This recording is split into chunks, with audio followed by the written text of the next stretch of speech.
Nung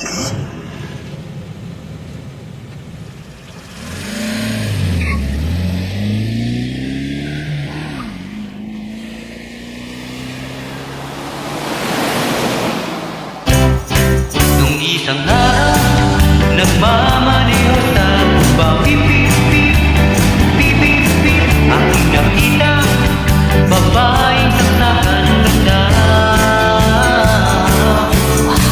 Tinunan ko ang isyong sinasakyan niya, hindi ko naisip nang may dumarating pala, hindi ko naiwasan, kapibig ng nagkabanggaan. Nang magkamalay, ay nasa ospital na ako. Inasikaso ng doktor na bili ng nanay ko. Biglang-biglang nasa nurse nandiyan na, at para kong nakitang anghel sa ganda. Kahit nagkinilayo, itong nasabi ko sa kanya.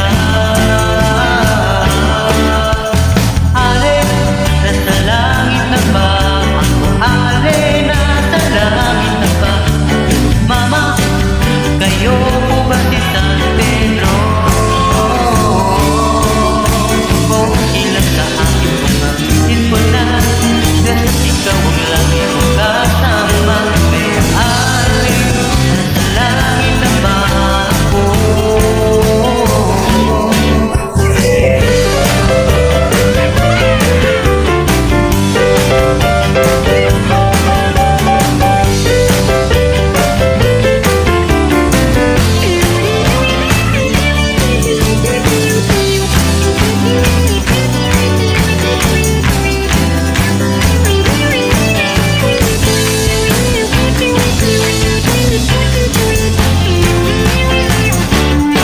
At paglampas ko, niyaya ko na siyang patasa. Tinangihan niya at nasabi may asawa na siya. Tinanggap ko masyadong sinabi niya, hindi ko nakita hasta nung basta ako ay nahulog sa bitulog.